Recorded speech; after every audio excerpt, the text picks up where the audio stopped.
competition, there's debate as community. You can think of it as a community. Thank you for starting the recording, by the way. There's different ideas of what debate is and how best to do it. And it's important to note here that like none of these ideas are objectively true. Debate is a amalgamation of different ideas and values and goals. And the best way to do debate is to keep lots of these frameworks in mind so you can try to win on lots of different levels. But today, the debate philosophy that's going to structure this entire elective is this. Debate is a performance. Okay? Debate is a performance. Not about education, not about competition, none of that. Debate is just a performance. Why is debate a performance? First and most primarily, there is a judge. The judge is a person. They're not a computer. They're not going to listen to everything you say. The judge is a person who has eyes and ears and a heart, a person who gets tired or bored or distracted, a person who doesn't really care about what's going on in the round most of the time, a person who doesn't know who you are, a person who has a subconscious that makes judgments that can filter into even the most objective judge's ballot. It's a person. So if debates were judged by a machine that just inputted arguments as lines of code, then it really would be like a matching game, or it really would be a game. But because you always have this human element, it's important to think about it as a performance for that person, right? And specifically, judging is boring, right? You'll realize as soon as you graduate and you turn around and they're like, hey, Isaiah, we need you to judge at tournaments. You'll realize that it's far, far less fun than actually competing at a tournament. That's because you sit there in a room and you see some people in front of you who you've never seen before and will never see again, and they yell at each other for 40 minutes about something that nobody in the room really knows anything about. That's what judging debate is, and it's not really fun. What does this mean? This means that by thinking of debate as a performance, you can make things more fun for your judge. And especially on the online platform, there's a lot of fatigue coming into judging round after round on Zoom, as I'm sure you've all experienced from doing classic debate camp. So by treating debate as a performance, you can make things more entertaining, more engaging for that person who decides the fate of the round. And beyond the judge, there's also an audience. So especially in late out rounds, there can be quite an audience. And while you aren't debating for them, they do matter. You don't want to ignore them, but additionally, they do have some impact on the round, because I would say, especially in later out rounds, judges are thinking, yes, who should win this round, but also who do I want to be the champion of the tournament? Who seems like a champion for states or nationals or districts, right? Or Bethel Park. Who do I want to pick? Because the last thing, I'm telling you, any judge, the last thing that they want is they want 50 people to come up to them after finals and say, hey, why'd you vote for that guy? That was the wrong decision, right? You don't want to have to keep justifying your decision to the crowd. So it's easier if somebody is like a lot more popular and very clearly winning around for the audience to vote for that person. So thinking of debate as a performance is the framework here. It means recognizing that the judge is a person and that they are volunteering their time to listen to you talk. It means understanding the human element of debate and debate judging. And this is why you need to appeal and adapt to your judges, because debate at the end of the day is a performance. So that's the framework, debate, performance. Okay, let's talk about appealing and adapting. We're gonna start with appealing. This is contention one. Again, feel free to stop me or say anything at all to make this not just like a monologue. Appealing, contention one. Appealing is how to look and sound good to any judge. This is the stuff that is about you. And you need to work on this and go through the same process for yourself. And there are two components of appealing. There's working on your performance, just your individual performance, and there's contrasting with your opponent, sort of like subpoints. We'll start with working on your own performance. The big thing to understand here is that what matters is not what you say or do, but how you are perceived. And not just your words, but your image and your personality and your appearance. All of these things matter, both when you're not speaking and when you are. If you take away two things from this lecture, which to be honest, you probably will, the first thing I want you to take away is this.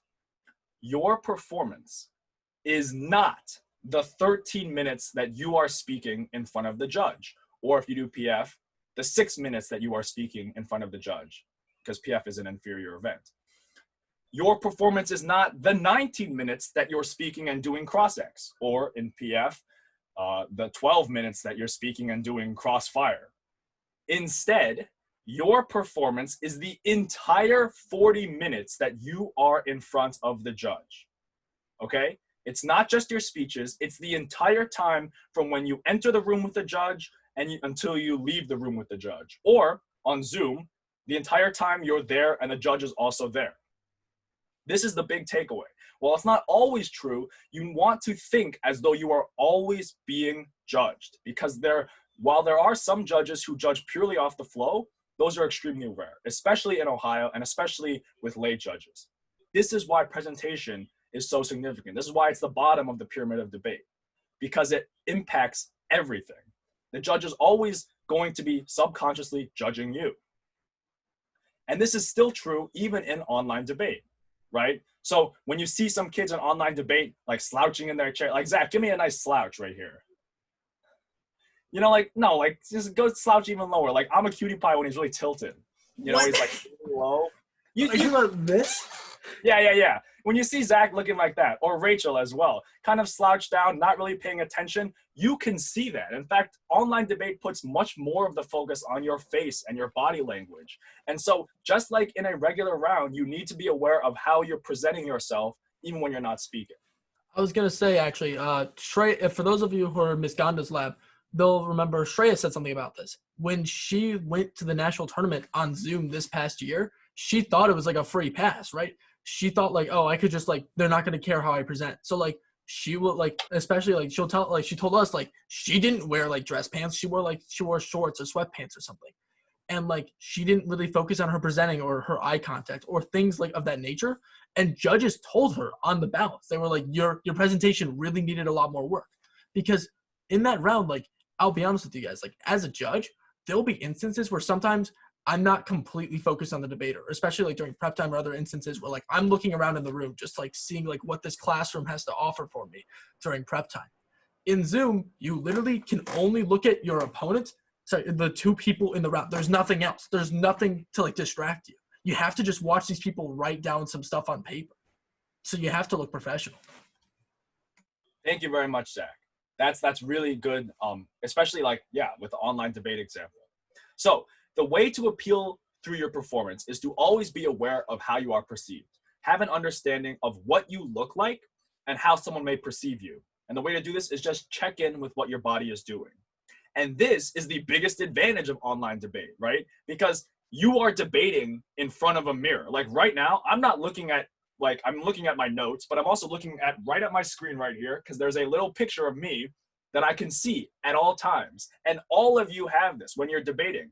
Never before were we able to debate in front of a mirror. Now you can. You can see if you look ridiculous, right? Whereas before I did all of City Club not knowing that my hair looked ridiculous, or sort of knowing, but forgetting about it.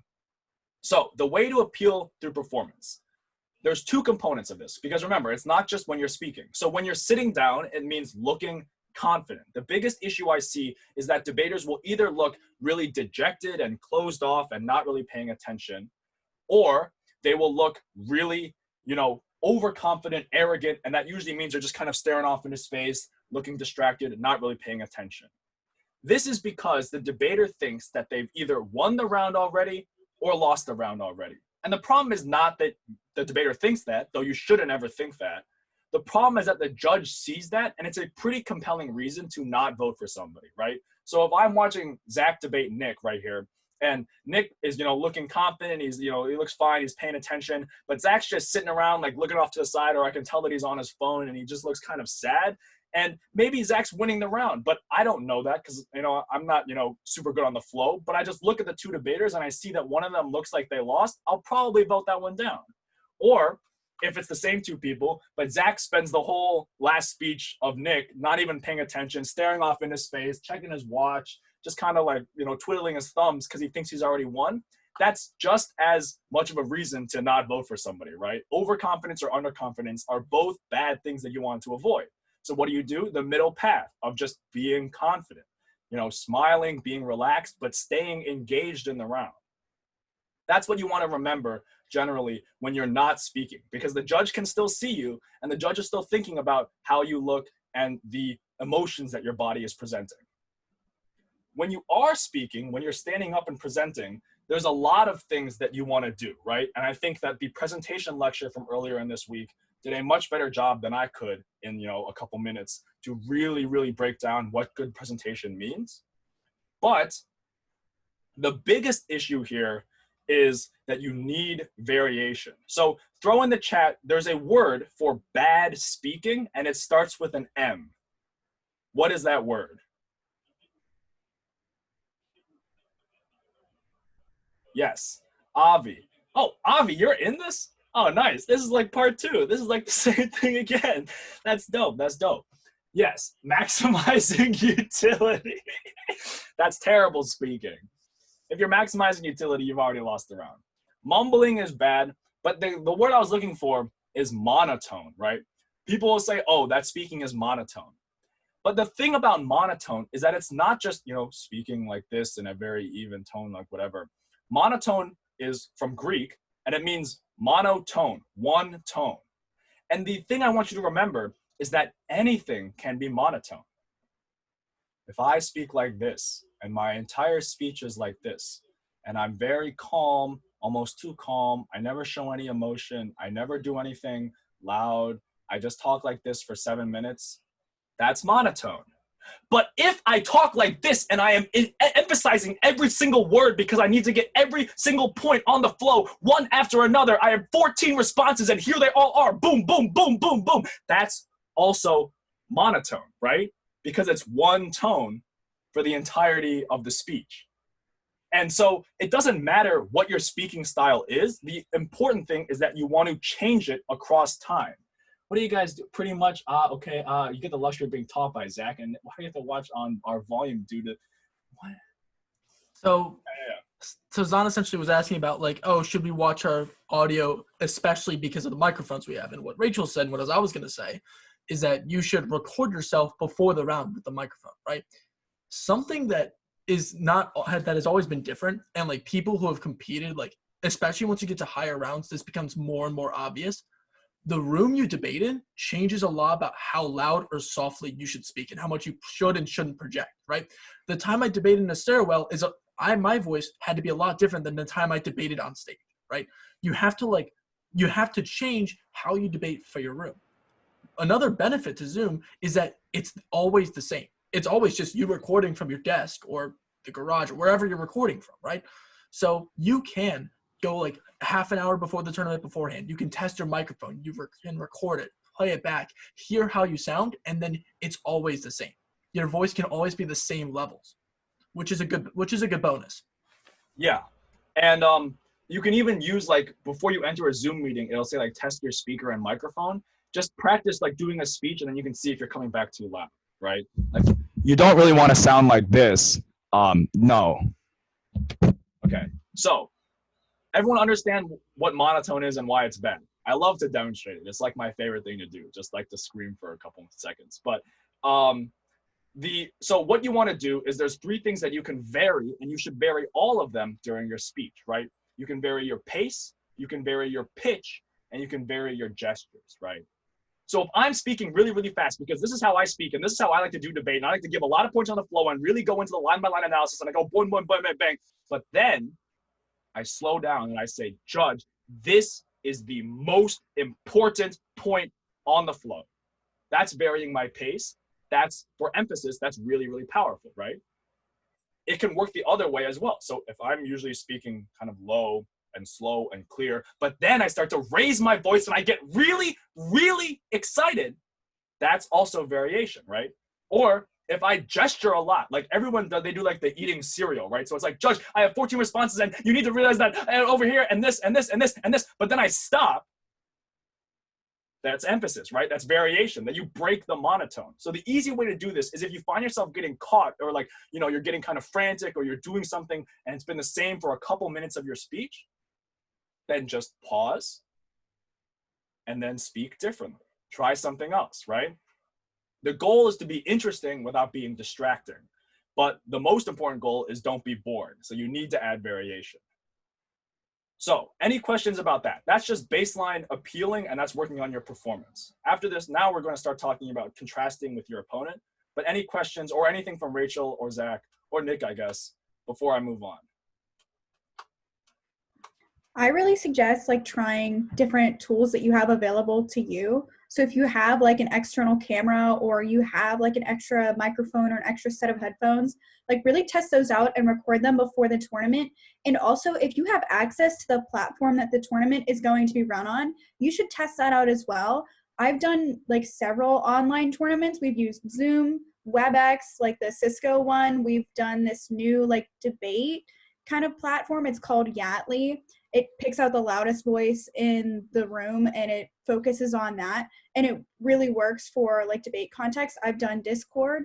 So try to mess around with the settings that you have on the apps that you're using so that you can maximize your audio and video quality, because that alone will help you and provide a little bit of contrast between your opponent. It looks like you did the research to look better. And I think that makes a better performance. Also, like Mr. Paik said in the presentation assembly, pay attention to what's behind you if you can. Try to minimize distractions if you have the ability. If not, platforms like Zoom have the opportunity where you can choose a virtual background. If you really wanted, you could do like a basic stock like bookshelf picture and put it behind you. And if your judge quiz like asks you on it, you're just like, hey, I'm trying to look good, right?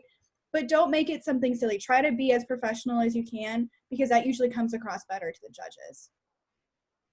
Right. So all the things that I'm quick. Zach, If your tournament's using WebEx, don't go to that tournament. Just don't. It sucks. I had to do an entire semester on WebEx, and it was the worst experience I've ever had. Thank you, Zach. Yeah, no, I really appreciate that, Rachel. Like, obviously we're all adapting to this new format, and judges are going to give you some slack, but that if you can optimize your performance setup, right? Like I spent a lot of time last night setting this up. I got a different webcam.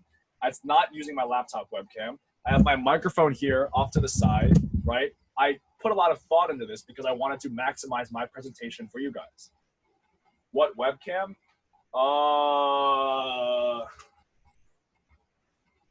It's a Unzano HD 600. Let me type that in the chat.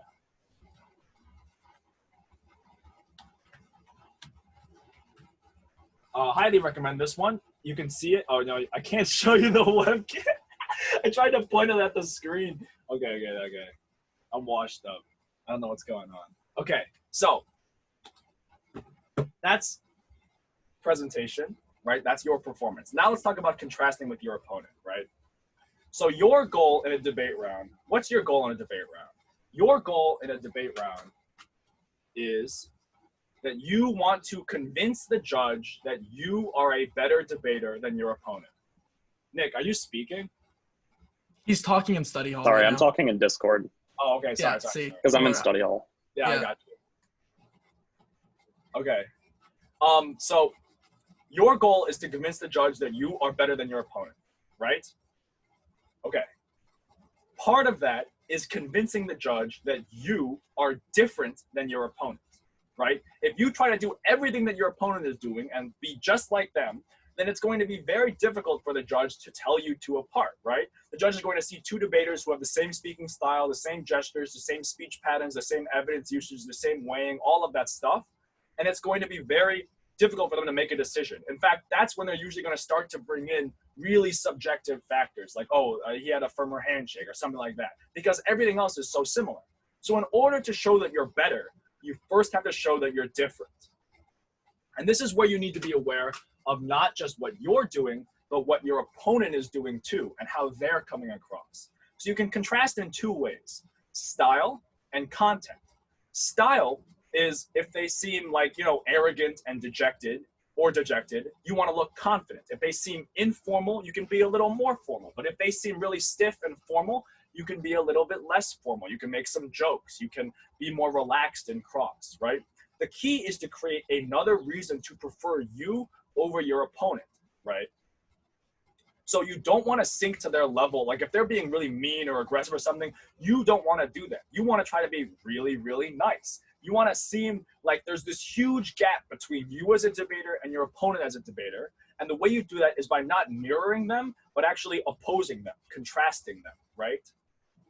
So that is like contrasting in style. It's pretty basic. It's just avoid the stuff that I talked about earlier, be confident, and then see what your opponent's doing and make your presentation a little bit different. Don't be bad. You know, if they're being good, don't be bad. That's like not how you want to contrast. But you can be different, and then the judge will see that contrast. But beyond contrasting in just your style, you can also contrast in content. And this is where I pause the big lecture on presentation and adaptation and appealing, and I get into a very mini lecture on how to create contrast and use that to win a round against somebody who's really good.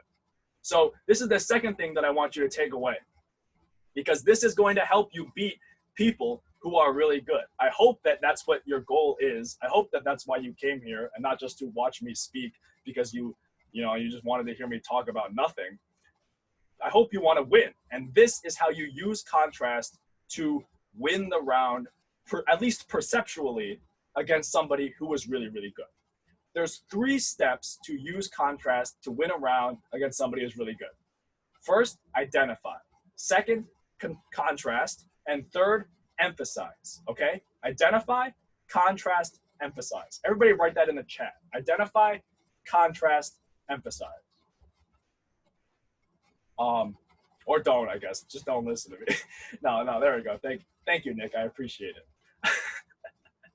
Identify, contrast, emphasize. Good.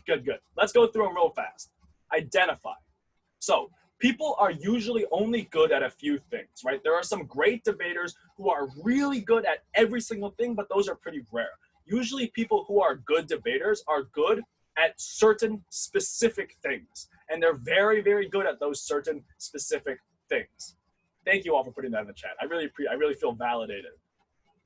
So broadly speaking, we can make a distinction between like lay and flow debaters. And for an example, I'm going to talk about Nahal, because you guys all know who Nahal is. You know, LD, national runner-up, excellent debater. So let's say that I am going to debate Nahal. I know that Nahal is a really, really, really good technical debater. I know that if I went up against him, he could absolutely demolish me on the flow.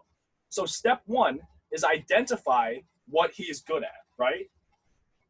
Step 2 is to contrast. Now, what a lot of debaters will do when they're up against somebody who's really good at something is they will try to beat their opponent on their terms. They'll try to play their opponent's game, right? So if Nahal's going to go super technical, then I should go super technical, right? No, wrong.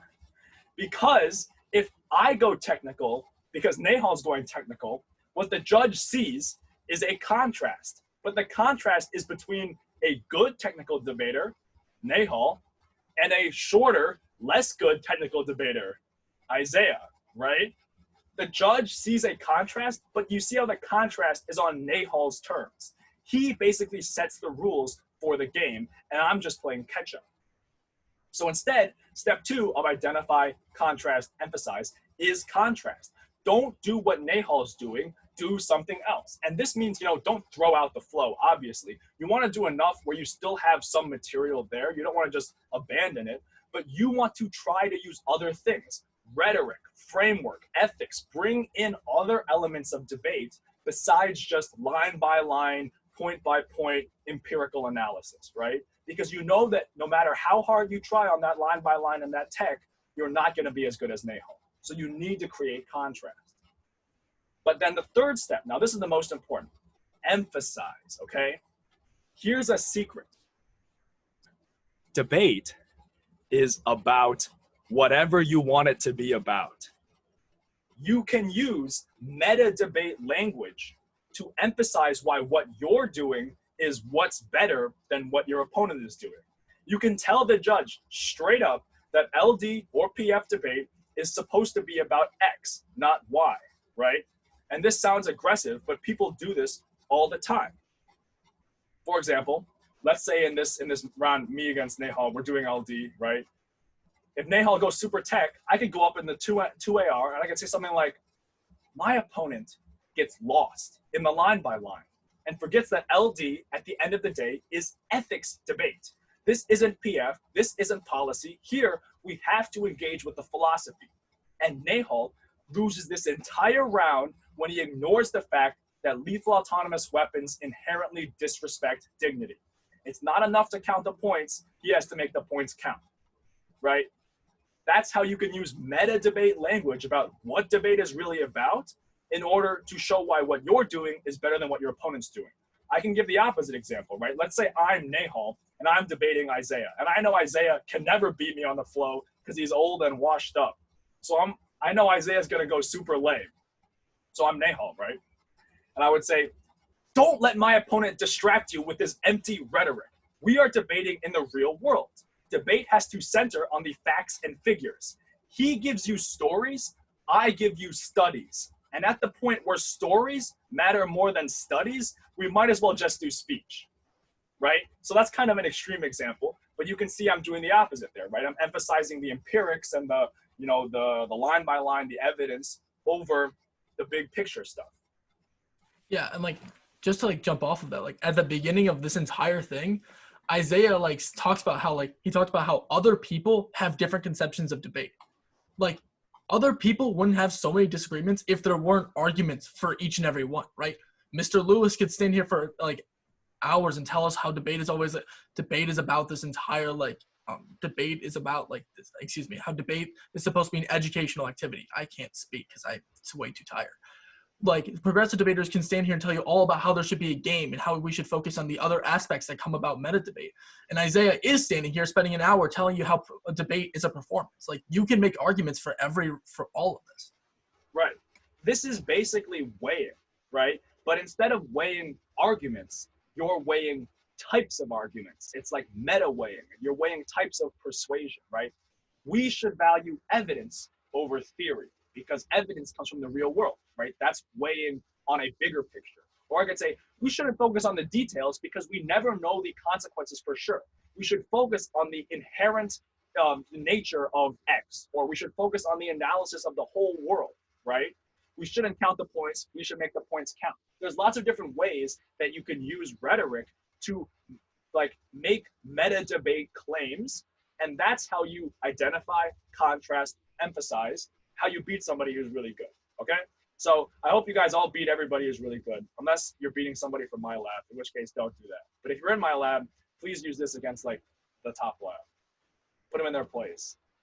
Okay, so in conclusion for this section, I know this was kind of a long contention. It's a lot of stuff on how to appeal, right? The adapting stuff is a lot smaller. We can talk briefly here about online debate specifically, and I'd love to hear from any of you guys to contribute anything, but also Zach and Rachel as well, because I know I've been talking for a while. Just briefly on the pros and cons of online debate. Yeah, okay. I got a question about how about abusive opponents?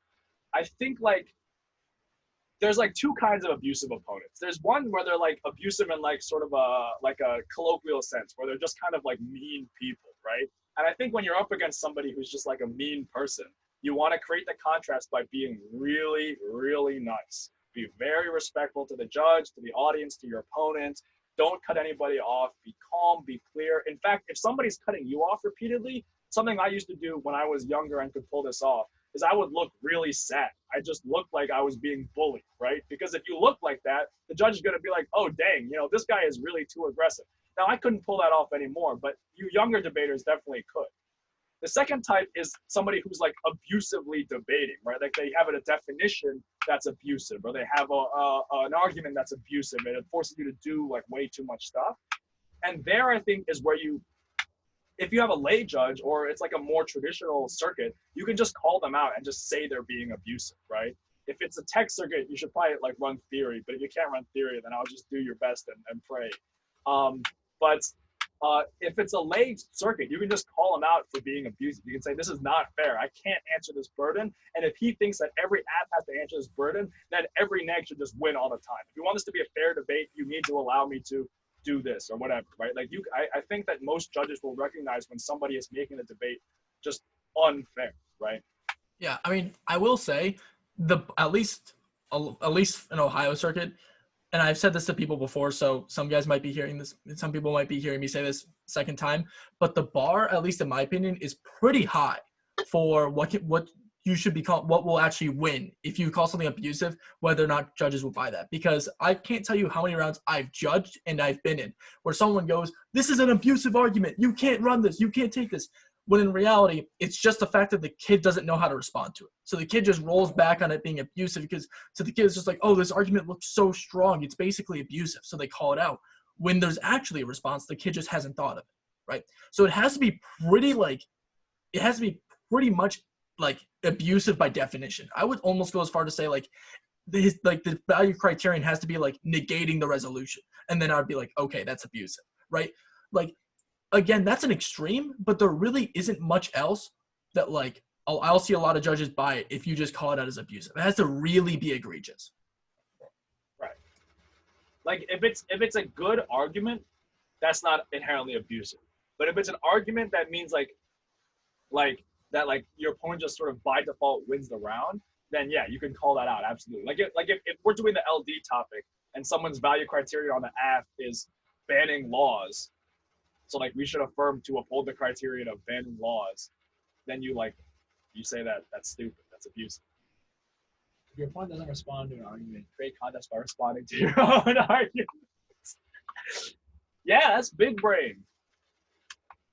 Yeah, someone called out one of my arguments for being abusive once and said there was no responses to it. So in the 1AR, I was like, yeah, there's actually plenty of responses to it. Here's like 3. And I like said a couple responses. And I was like, but don't put those on the flow because that's just me showing you that it's respondable.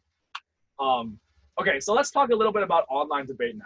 And I know we talked about it briefly, so we don't have to spend too much time here. I think there's just some general like pros and cons. Cons are you're limited in your space. Like you don't have a lot of space to work with. I know I love to walk around, especially if I had a speech judge. You can't do that anymore. You're kind of stuck in this box and you can control what the box looks like, but it's still a box that restricts you. And also there's a lot more focus on your face and your facial expression. So if you're looking down and you're kind of dejected the whole time, the judge is much more likely to see that and recognize that. The pro, however, is, as I already said, you can see yourself. So you can constantly be checking in on, am I being too boisterous? Am I being too aggressive? Or am I not really gesturing enough? Am I not, varying my style enough? But do any of the other instructors have any thoughts on like the specific nature of online debate and things that people need to keep in mind? Yeah, Rachel? Something I was just thinking about, right? So I'm like really short as a person. We kind of covered that a little bit, right? I'm 4'11", but none of you would know that, maybe minus like Zach, because outside of this, he's like seen me before, right? I'm 4'11", and like you don't get the chance to see that on Zoom. So I would never like stand up on Zoom and make it so my camera is like tilted all the way back and I look really small in frame. Being that I'm on Zoom and I have the advantage of making it look like I'm like a normal size, right? Like I don't look as inferior in the round as I do when like I'm in person debating and I look like this and my opponent's actually like the size of a normal human being, right? So like in person, yeah, I would wear heels and stuff, but now obviously I wouldn't have to. I made a lot of changes to adapt to my judges and to recognize that like my presentation style matters. If you hear a really loud voice coming from a really small girl, that's kind of scary. But on the converse, if you hear a really short girl talking like small, meek, and meager, like she doesn't sound very credible because not only is she like a woman speaking like meagerly, but she's short and small. So I come across as younger and inexperienced. So I try to sound as confident as I can in rounds. And one thing that I wanted to point out earlier, because I was in Isaiah's lab lecture, a lot of kids had a lot of questions about what if X happens or what if Y happens? How do you adapt then?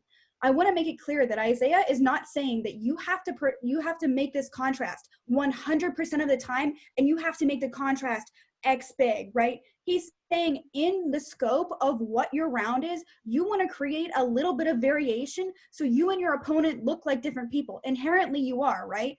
But when you're speaking to a judge, especially to an inexperienced judge, you come across as two high school kids who have nothing better to do on a Saturday than to yell at each other. So when you can come across as speaking more confidently, more clearly, and I guess just in general, like better than your opponent, those are things that psychologically make your judge pay attention to you more. If you both sound the same, especially for me, I have two monitors going. I keep one with the ballot up and one with a flow up, and I'm flowing. I don't have a lot of time to switch back and forth. If you guys sound the same, I can't really tell who's speaking, and I don't know who's more passionate about the round. I don't always have time to check my camera, but when I do, I make those checks important, right? So I'm paying attention to how you're presenting yourself, where you're at, what you're doing, whether or not you're on your phone while your opponent is taking prep time, whether you're trying to flip your pen in front of the camera to pull off like some old debater trick, right? Like these are important things to keep in mind while you're online. If you have your phone, try to keep it out of the frame. Try not to look down. Don't like, I know it's hard, especially if you're doing PF and calling your partner during prep time and whatnot, but like make it important. Make these things count, especially while you have the control of them. Yeah, thank you, Rachel. Again, like none of this replaces being good at debate, but all of this enhances your debate ability by, first of all, removing any distractors, and second of all, elevating your speaking by making it as appealing as possible to the judge. Also, just briefly, Ms. Jordan asked about standing. When you're debating in person, you should always stand up when you speak. That's just the norm in Ohio. I know it's the same in Pennsylvania as well. On the national circuit, there are some terrible people who like to debate sitting down. Don't do that. It's disrespectful, right? There's an adult person who's there who's volunteering their weekend to judge you yell. The least you can do is stand up. On Zoom, I personally will recommend that you stand up. I know that I did this whole setup so that I could stand and give this lecture because I know that I speak better when I stand. There's a lot of like, there's like research and just general like experience from like musicians and singers that when you stand, you have a lot more breath support. So you can speak more clearly, you can speak louder, but you can also like have more control over your voice and you don't get fatigued as much. Also, it puts you in more of like a presentation competition mindset. Whereas when I'm sitting down, like I'm one step away from like putting up my leg and leaning over, or like I'm not really paying attention as much. When I'm on my feet, I'm on my toes. Okay, moving on to adapting. We're just gonna talk about this really briefly because there's really not as much here. The primary stuff is appealing, but on adapting, there's there's 3 levels of adapting. Yeah, there's 3 different levels of adapting. Level 1 of adapting to judges, which again, adapting is what you do and how you change what you do for a specific judge or for a specific round, okay? Or as Zach brought up earlier, for a specific room as well. So level 1 adapting is just looking at the paradigm and that's it, right? You just kind of look at the paradigm and you say, oh, a little experience or PF coach or experienced LD judge, and you think a little bit about it, and then you just go in and do the debate. And you should absolutely do this level 1 adapting. Like this is the minimum. When you're looking at a paradigm, you want to think about 4 different things. How can you adjust your speed, your evidence usage, your jargon usage, and your emphasis? Emphasis is like focusing on framework, focusing on impact, focusing on weighing, right? Speed, evidence, jargon, emphasis. You shouldn't be changing your case really for a judge unless you have like a really, really long case and you're like, oh no, it's a lay judge. But regardless, like these are the 4 things that you should be able to adapt on the fly, right? That's level 1 adapting. Level 2 adapting is thinking about the specifics of the round and the judge. I'll give you an example of each. So first example is specifics of the round. It was the 4th round of a long tournament. It was been a long day because the rounds were delayed. This was Canfield my junior year. I was up against somebody who was a novice, and it was kind of weird, like reverse power paired, but that's not really important. What's important was it was a long day, and I came into the round, and my judge looked very, very tired. Like she did not seem like she wanted to be there. She was just kind of looking down aimlessly, like maybe drooling a little bit in the corner. She did not seem like she was excited to judge at all. So instead of doing my usual, like try to put a lot of stuff down, make it a really flow-heavy debate, I really stepped away from the flow. I made a lot of jokes. I made a lot of eye contact. I tried to speak very, very slowly and make things as crystal clear as possible. I laughed with my opponent a lot during both cross-exes. We tried to make it as fun as possible. And the judge seemed to be really enjoying it, right? So if it's later in a tournament and you know judges are tired, you can adapt there to the specifics of that round. You can be a little calmer, a little clearer, a little less flow heavy. Another thing is adapting to this specific judge. So I did PF at Vermilion my senior year with Abraham, one of my favorite tournaments of my life. But the second round there, we had a judge, and on her paradigm, it said, I am an experienced LD judge. In fact, I think I asked one of our coaches about it, and he confirmed that like she actually primarily judges LD. So in that PF round, in my rebuttal, I gave an LD speech. I was very slow. I focused a lot on logic. I did a lot of weighing that was almost like framework. In fact, I even talked about like what kind of impact should matter in the round. I used a lot of warranting and rhetoric and logic, and I only brought in a couple cards here and there. I really just used my LD training. And the judge wrote on our ballot that this was the best rebuttal she had ever seen in her life. And that's not because it was a good rebuttal, but that's because it was a rebuttal designed for that judge, right? That's why she was so excited about it. That's why she was so happy about it. So that's level 2 adapting, thinking about the specifics of the round and the specifics of the judge. And I encourage you to do that as well. And then level 3 adapting, this is like kind of the off the wall stuff, right? Now, this is the stuff that's like not proven to be true or valuable in any sense, but this is the stuff that I love teaching because it's fun. Level 3 adapting is adapting your speech while you're speaking based on feedback from the judge's body language. Okay, so when you're looking at the judge, or first of all, when you're speaking, you should be looking at the judge. Not always, that would be kind of creepy, but sometimes you should look up from your flow or from your speech doc and look at the judge. And when you look at the judge, you should be looking for information. And to make this very, very simple, there's 3 places where you can get information from the judge: their body, their hands, and their face. So you want to check those 3 places maybe like every 30 seconds to a minute, right? If you look at their body, you can tell by their body language if they're engaged, you know, sitting up, looking forward, kind of hunched over their flow, maybe looking at you, or if they're disengaged. If they're disengaged, they're usually leaning back. They might have a leg or 2 out. They might be on their phone. They might be looking at, you know, some posters in the classroom. Or in this context, their eyes might be a little glazed over, like they're looking at Facebook instead of looking at you on the Zoom, right? What do you do if you notice your judge is disengaged? Because if they're engaged, then you're doing fine. If they're disengaged, you need to use the language of significance. You need to explain right then, as soon as you notice that, why whatever you're talking about is important, right? You say, judge, this argument is super, super important. It wins me the round, right? You can impact it to the round. You can say, because they dropped this point, they can no longer ever gain any offense from this contention ever. This means that you can flow this right across the flow and I win because I have the biggest impact. Or you can impact it to the real world as law, right? You know, the real world. So you can say, judge, you know, the reason why this argument is super, super important is because if we affirm, 50 million people are going to die, or in the PF context, like lose health insurance or something, right? So like you can impact it to the round or to the judge. It doesn't matter, or to the round or to the real world. It doesn't matter as long as you snap the judge back in when they're disengaged by using the language of importance. The second thing is looking at their hands, and that's to see if they're flowing. And if they're flowing, that's good. And a lot of judges won't flow at all, or will flow very sporadically. So you need to establish a baseline at the beginning of the round. But if they're flowing normally and then they stop flowing while you're speaking, that means they're lost. And if they're lost, you gotta show them where you are. So you just throw in a signpost. That's like the easiest one. Like if I see a judge and they've looked up at me and stopped flowing, that's when you know you need a signpost. And then the final one is looking at their face, right? So most judges won't do this. I'll tell you right up front. Most judges have a very, very good poker face. Some judges, like Mr. Lewis, great example, will make faces at you. And that is great because most of the time a judge will be looking at you. But then if they start to make a face, if they start to make specifically like a thinking face, like maybe they tilt their head, maybe they like, you know, furrow their brows a little bit. If they make this thinking face, what does that mean? That means that they're thinking, obviously.